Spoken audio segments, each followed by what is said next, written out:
우리는 어제 이 사무엘의 어머니 한나의 기도에 대해서 함께 나눴습니다. 한나는 남편인 엘가나와의 사이에서 자녀를 얻지 못했고 또 남편의 두 번째 아내였던 분인나와의 갈등으로 인하여서 식사도 하지 못할 정도의 그런 괴로운 시간을 보냈습니다. 그러나 한나는 그러한 좌절 가운데서 주저앉지 않았지요. 하나님 앞에 나아왔습니다. 하나님 앞에 나와서 모든 것을 내어놓고 기도하게 되었습니다. 아들을 주시면 하나님께 드리겠다라고 하는 서원을 하고 그 기도 이후에 한나는 더 이상 괴로움 가운데 있지 아니하고 집으로 돌아가게 되는 것을 우리가 함께 보았습니다. 이 자신이 드렸던 기도, 이 간구가 하나님께서 받아들여졌다라는 확신을 가지고 집으로 돌아간 한나는 마침내 이 아들을 낳게 됩니다. 괴로움 속에서 하나님을 찾았고 이제 그 기도를 통하여서 하나님의 구원의 역사 가운데 큰 역할을 담당하는 이 아들을 낳게 된 것이죠. 19절 마지막에 하나님께서 그를 생각하신지라 라고 말씀해 주고 있습니다. 이 말은 한나의 기도가 응답된 것임을 우리에게 말씀해 주고 있지요. 한나가 잉태한 것이 어쩌다가 된 것이 아니라 하나님의 섭리 안에서 이루어진 것임을 분명하게 말씀해 주고 있습니다. 하나님께서 그를 생각하신지라 라고 할 때 이 생각하다 라고 하는 이 단어는 기억하다 또 표시하다 라는 뜻을 가지고 있습니다. 하나님께서 한나의 기도를 기억하시고 잊지 않으시고 그녀에게 자녀를 허락하셨다라는 것이지요. 이는 이 사무엘의 이름을 통해서도 드러납니다. 사무엘은 하나님께서 들으셨다라는 의미입니다. 한나는 이 이름을 통하여서 간구하는 자에게 응답하시는 하나님을 체험했다라는 고백을 하고 있는 것이죠. 이처럼 하나님께서는 자신을 간절히 찾는 자들을 결코 잊지 않으시고 반드시 은혜를 베풀어 주십니다. 우리가 주님을 찾고 또 주님 앞에 간구할 때에 들으시는 하나님을 기억하기를 원합니다. 하나님은 언제나 우리의 기도를 들으시고 응답하시는 분이십니다. 때로는 주시는 그 응답이 나의 생각하는 방향과 다를지라도 하나님께서는 언제나 우리가 드리는 그 기도에 대하여서 응답하시는 신실한 분이심을 기억하기를 원합니다. 하나님께서 한나의 기도를 기억하시고 사무엘을 주신 것은 특별한 섭리 가운데 있었던 일이지요. 그러나 하나님께서는 그분의 계획을 이루어 가심에 있어서 이 한나와 같이 사람의 기도와 또 헌신을 사용하신다라는 것을 우리가 보게 되어집니다. 이 아들을 허락하신다면 나를 이 나시린으로 드리겠다라고 하는 이 한나의 기도는 응답이 되어졌고 이제는 그 서원을 지키는 일이 남았습니다. 21절과 22절에 이렇게 말씀합니다. 그 사람 엘가나와 그의 온 집이 여호와께 매년제와 서원제를 드리러 올라갈 때에 오직 한나는 올라가지 아니하고 그의 남편에게 이르되 아이를 젖대거든 내가 그를 데리고 가서 여호와 앞에 뵙게 하고 거기에 영원히 있게 하리이다 하니라고 말씀하고 있습니다. 이 남편인 엘가나는 매년제와 서원제를 드리기 위하여서 다시 실로로 올라가게 되는 것을 보게 됩니다. 매년제는 6월절과 77절, 초막절, 이 유대인들에게 있어서 큰 명절이지요. 이 절기를 지키는 것과 또 서원제, 하나님 앞에 드린 서원을 반드시 지키겠다라고 하는 그 드리는 제사입니다.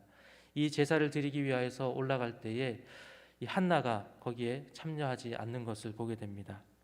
왜냐하면 이 사무엘이 아직 너무 어렸기 때문이지요.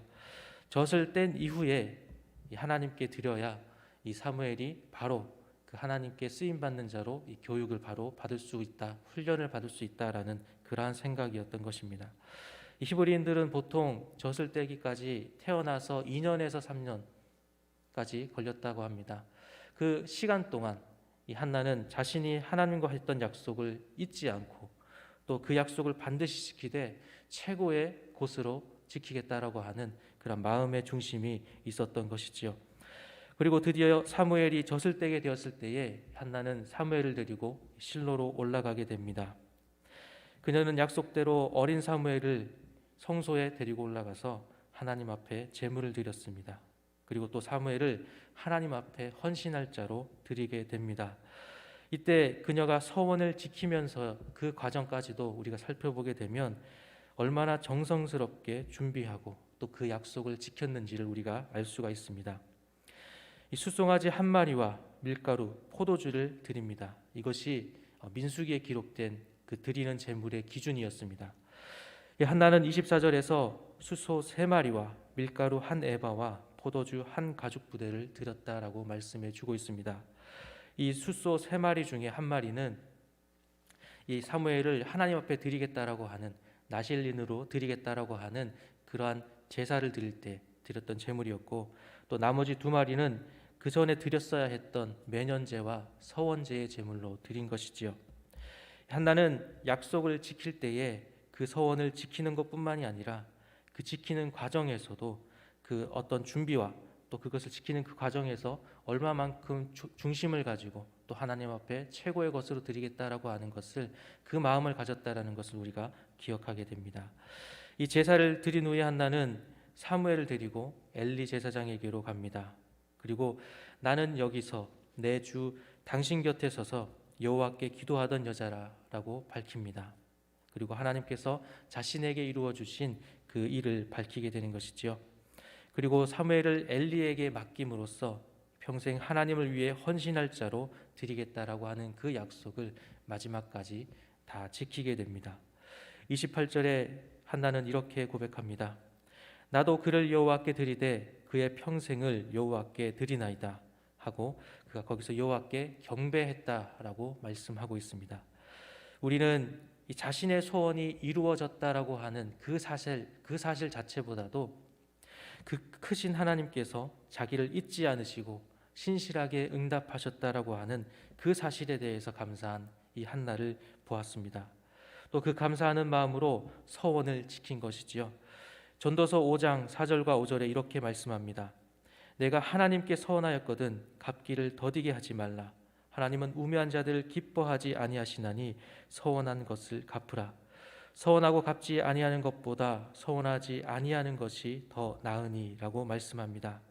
이 외에도 서원을 반드시 지켜야 한다라고 하는 이 성경의 말씀들은 많이 있습니다. 하나님께 드린 서원은 반드시 지켜야만 하는 것이지요. 아브라함이 이삭을 제물로 바칠 때에는 하나님의 명령에 의한 것이었지만 한나가 사무엘을 하나님께 드린 것은 그 자신이 자발적으로 드린 서원에 의한 것이었습니다. 한나는 하나님께서 그녀에게 명령하시거나 또 요구하시기 전에 먼저 서원을 드리고 약속을 드린 것이지요. 그리고 그 약속을 지키는 것을 우리가 보게 됩니다. 이 한나가 서원을 드리고 또 그 지키는 그 과정은 크게 보면 하나님의 크신 계획 가운데 이루어진 것이었습니다. 하지만 하나님께서는 그 과정 가운데서 이 한 여인이 드린 그 기도에 대해서도 신실하게 응답하신 것을 우리가 보게 되는 것이지요. 그리고 이로써 하나님께 온전히 드려진 이 사무엘이 준비된 자로서 하나님 앞에 나아오는 것을 보게 됩니다.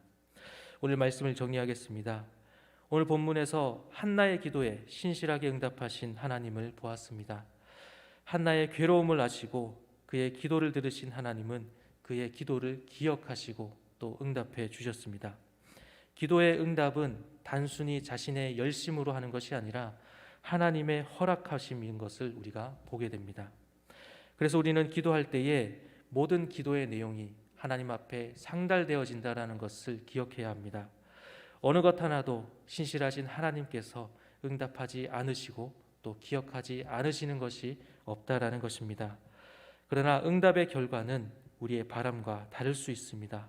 그러나 어느 한 것이든지 늘 최선의 것으로 주시는 하나님을 신뢰하며 바라보며 나아가기를 원합니다. 또한 한나가 서원을 드린 그대로 하나님 앞에서 지키신 것을 우리가 보았습니다. 지킬 때에 이 젖을 떼고 난 후에 사무엘을 드린 것, 또 제사의 제물들을 드릴 때에 마땅히 드렸어야 했던 것들을 놓치지 않고 하나하나 다 준비한 것들을 우리가 보았습니다. 이것을 통해서 우리가 무엇을 알 수가 있습니까? 우리는 하나님 앞에 기도할 때에 진실된 마음으로 기도해야 한다는 것이죠. 진실된 마음으로 기도한다는 것은 지킬 수 있는 약속을 하나님께 드리고 중언부언하지 않는 것입니다. 감정에 휩쓸려서 내가 어떠한 기도를 드렸는지, 내가 어떠한 약속을 드렸는지 기억하지 못한다라는 것은 그것은 진실된 기도가 아닐 것입니다. 우리의 모든 기도를 들으시는 하나님을 생각한다면 우리가 드리는 기도가 형식적이지 않고 또 진실한 기도를 드릴 수밖에 없는 것이지요. 한나에 드려진 기도 한 번이 이스라엘을 이끌어가는 사무엘이라고 하는 결실을 맺은 것처럼 우리가 그것을 생각할 때에 기도를 가볍게 생각할 수가 없는 것임을 우리가 한번 생각해 보게 됩니다. 오늘 말씀을 통하여서 우리의 기도를 들으시는 신실하신 하나님을 바라보며 또 진실된 기도에 힘쓰는 우리 모두가 되기를 소망합니다. 기도하시겠습니다.